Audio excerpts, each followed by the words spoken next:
nous avons une politique étrangère de la France totalement alignée derrière les États-Unis, une France complètement intégrée dans l'OTAN. Nous n'avons plus de service national, nous n'avons plus d'armée de conscription, et nous avons même une politique de défense qui a été plus que privatisée, ce qui fait que nos entreprises, pour produire des armes, doivent en vendre à l'étranger. Construire notre autonomie stratégique en Europe, 1000 fois oui, nous sommes de ceux qui disons qu'il faut réussir à s'émanciper des États-Unis et de l'OTAN. Et donc il faut bien la construire, cette politique européenne stratégique en matière de défense. Mais pour cela, il faut s'en donner les moyens, et c'est d'abord travailler à un traité collectif, un traité de sécurité collectif qui puisse nous unir et dire comment cette politique pourrait fonctionner. Or, aujourd'hui, ce que nous faisons, c'est l'inverse. Nous disons qu'il faut construire une armée, une Europe de la défense, y compris intégrer l'arme nucléaire et abandonner notre part de souveraineté en la matière. C'est ce que nous avons tous compris des propos du président de la République. Mais vous êtes d'ailleurs obligés de l'expliquer, puisque apparemment, à chaque fois que le président de la République fait des déclarations, que ce soit pour envoyer des troupes en Ukraine ou pour parler de la dissuasion nucléaire, il faut derrière une explication de texte, parce que tout le monde n'a pas compris. Donc je suis désolé. Donc, moi, j'ai exactement compris ça. Et donc, vous comprenez que ça ne peut pas fonctionner de cette manière-là. Avant d'abandonner notre dissuasion nucléaire au service des intérêts vitaux de la France en Europe, il faut d'abord savoir au service de quelle politique. Et bien sûr, ça veut dire s'émanciper des États-Unis et ne plus être aligné derrière les États-Unis. D'ailleurs, tout le monde le dit, vous l'avez dit vous-même, c'est les États-Unis qui seront plus alignés sur l'Europe, donc en fonction des résultats des élections là-bas. Et donc, je comprends bien qu'il est difficile de définir une politique, mais alors imaginez définir une armée. Qui la dirigera demain? Et c'est bien la raison pour laquelle je ne me retrouve pas du tout, et je dénonce même les propos tenus par le président de la République concernant l'abandon de la dissuasion nucléaire à une armée européenne de défense. Monsieur le ministre. Oui, alors, dénoncer des propos qu'il n'a pas tenus, c'est soviétique comme démarche, monsieur le député. Non, mais moi, je veux... Oui, alors d'ailleurs, je vais y revenir dans un instant. Mais, objectivement, le sujet de la dissuasion mérite quand même un peu de gravité et de sérieux. On peut ne pas être d'accord avec le président de la République, ne lui faites pas dire ce qu'il n'a pas dit. Enfin, non, mais il n'a pas parlé de partage, il n'a pas parlé d'abandon. Et quand Mme Le Pen dit que le président de la République est un traître, pardon, mais je crois vraiment que des mots vont trop loin sur un sujet qui est grave. Donc, je vous le dis comme je le pense. Mais c'est déjà le cas par l'OTAN. Enfin, je ne veux surtout pas pécher par orgueil ou par prétention. Vous êtes commissaire à la défense. Les pays européens sont membres de l'OTAN, qui est une alliance nucléaire. Donc, nous sommes tous membres déjà en Europe d'une alliance nucléaire. Je vous l'annonce. On peut ne pas être d'accord. Je connais vos opinions et je les respecte. Mais pour la France, c'est la France. Et pour les autres pays, vous savez que c'est le système de la double clé. C'est pas parce qu'on est en campagne européenne qu'il faut faire semblant de découvrir quand même ce qui existe depuis maintenant 40 ans. Donc vous avez des pays en Europe qui effectivement se posent cette question du devenir du parapluie nucléaire américain. On va leur interdire de se poser la question? Bon. Est-ce que le président de la République a parlé de partage? Non. Est-ce qu'il a parlé de double clé? Non. Est-ce qu'il a prononcé le mot parapluie nucléaire? Non. Est-ce qu'il a dit que notre dissuasion nucléaire, elle était incontournable et il fallait que tout le monde fasse comme si elle existait? Oui. Mais on refuse ce débat? Donc, soit on fait de la politique pour la campagne des européennes, c'est sûrement la loi du genre. Non. Que les intérêts vitaux ont une dimension européenne, discours de l'école de guerre, premier quinquennat. Bon, donc, et que les circonstances exigent qu'on le répète et on l'explique, au regard de ce qui se passe en Europe, la réponse est oui. Est-ce qu'on continuera après le 9 juin? La réponse est oui aussi. Après, on peut aussi complètement détourner ce que le président de la République dit sur la dissuasion nucléaire pour faire de la politique. Mais ça ne sert pas l'appareil de défense et ça ne sert pas, à mon avis, les intérêts du pays. Ça, je le dis. Après, je le redis, Président, pour avoir un vrai débat de fond sur la dissuasion, je suis votre homme à chaque fois et je le ferai. Vous le savez en plus qu'avec la disponibilité que vous connaissez. 2, il ne me semble pas que la visite du président de la République en République populaire de Chine il y a quelques mois ou la visite du président chinois avec cette visite d'État en République française marque un alignement total sur Washington, voyez-vous. Donc je veux bien aussi qu'on assène des choses.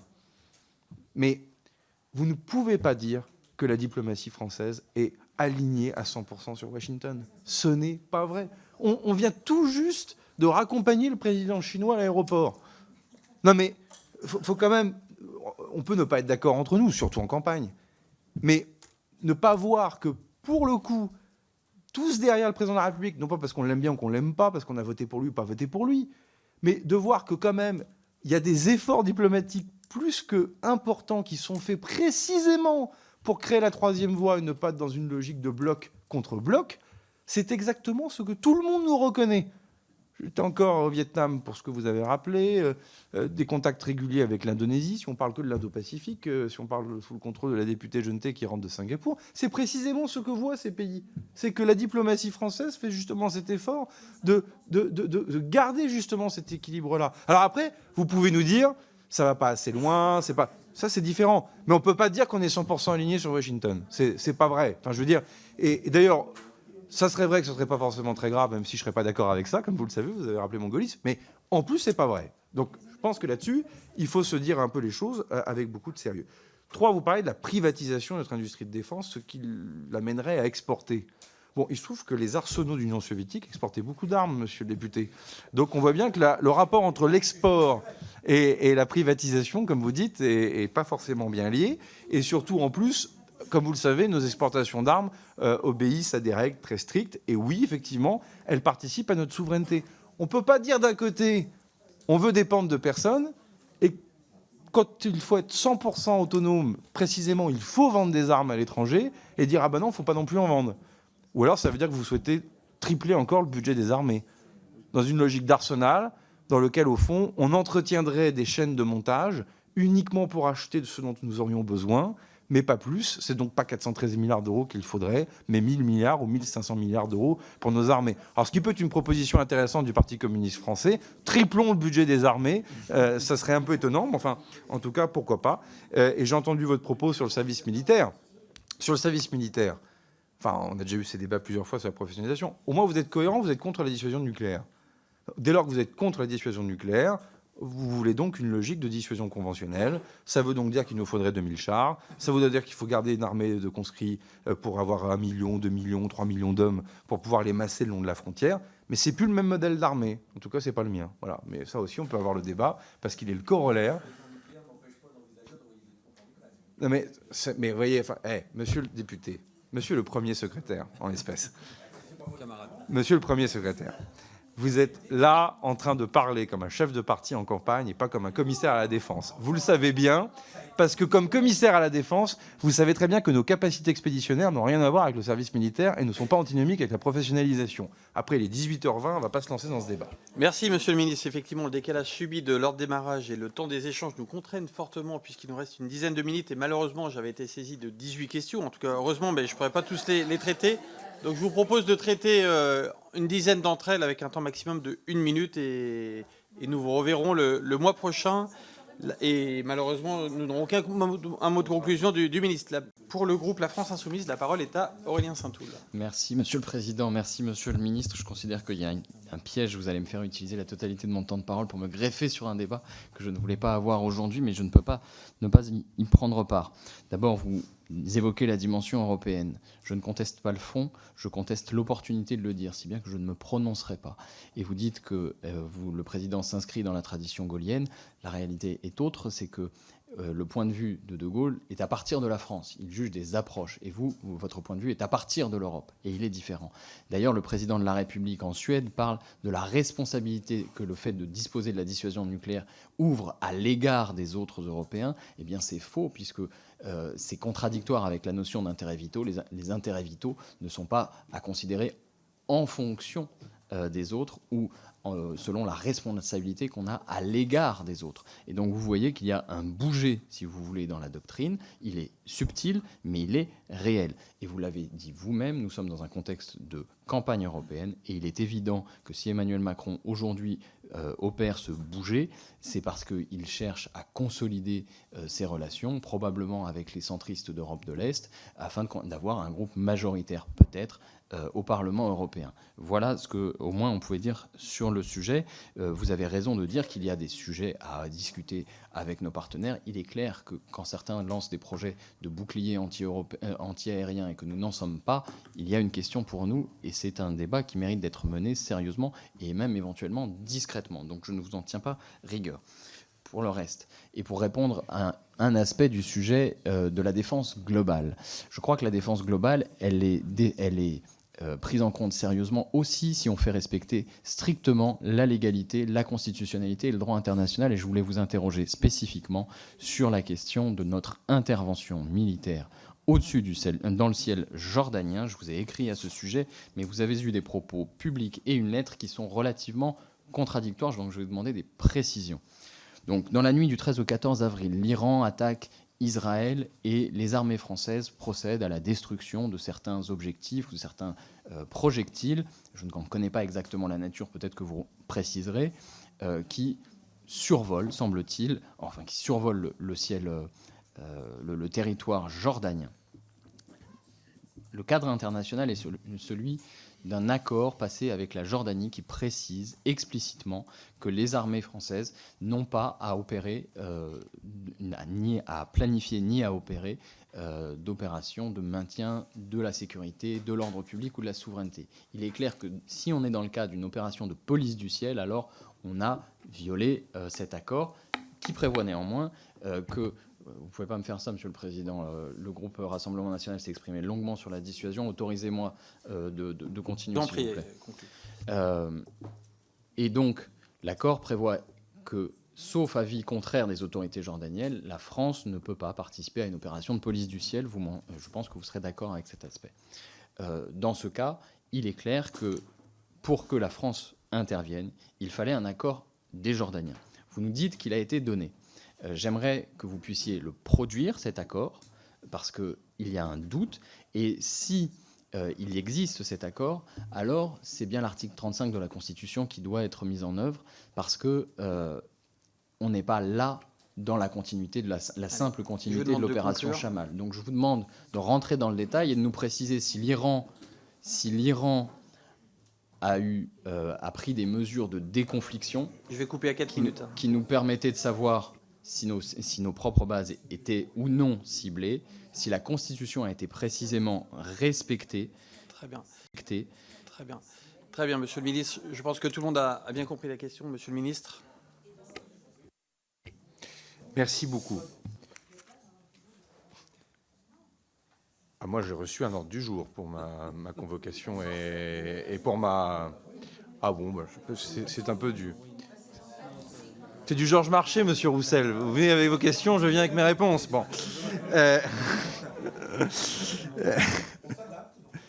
Dissuasion nucléaire. Vous êtes bon en rhétorique. En amphi, vous m'auriez battu.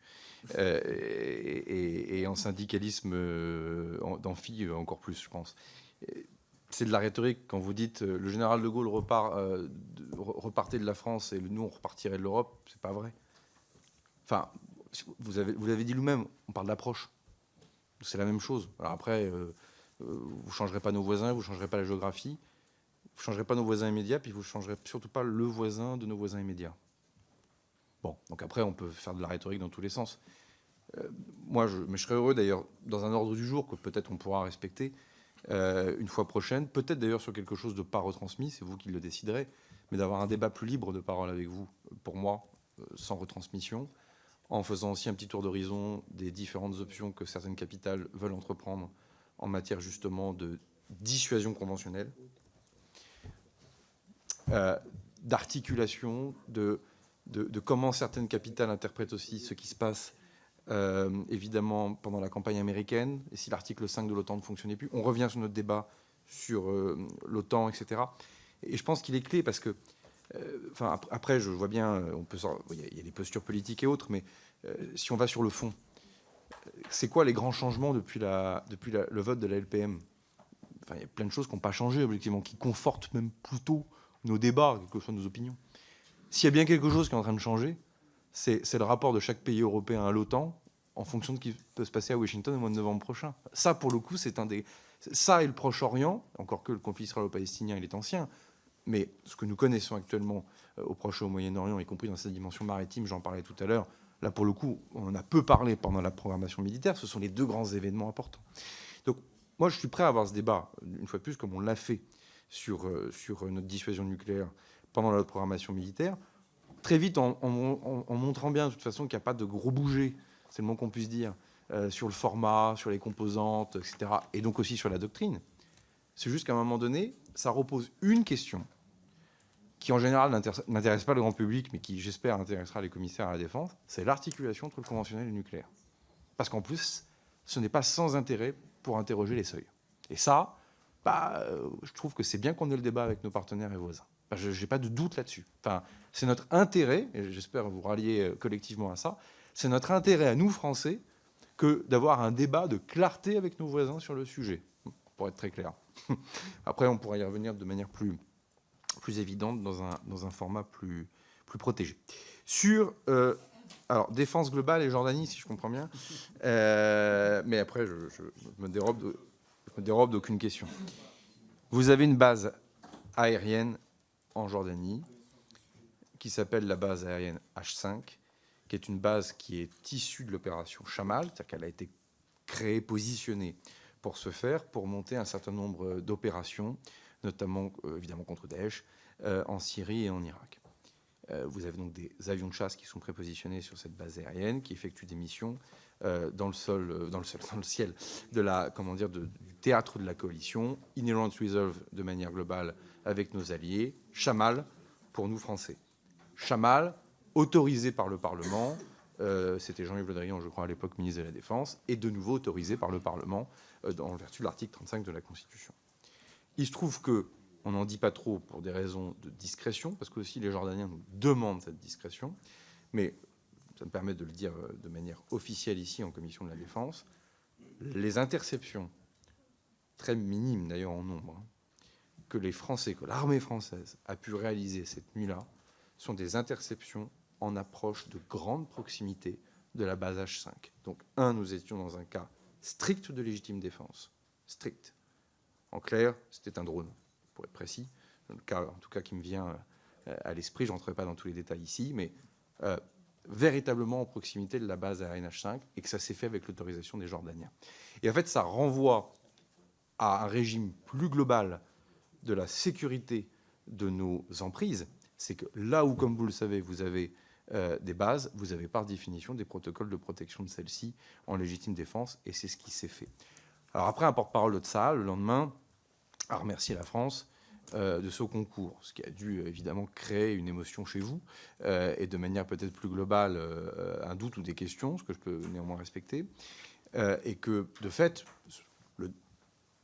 les interceptions qui ont eu lieu sont des interceptions qui, venant d'Iran ou d'Irak, souvent d'Iran directement, ont traversé le ciel jordanien et se dirigeaient vers Israël. Et comme cela a été en approche de notre propre base, ce qui a été intercepté évidemment au niveau de la base n'a pas poursuivi son chemin jusqu'en Israël. Mais c'est pas parce que ça allait vers Israël qu'on l'a intercepté, c'est avant tout parce qu'il allait sur notre propre base. Voilà, je ne peux pas être plus clair et plus précis en vous rendant compte devant la représentation nationale. Merci. Monsieur le ministre.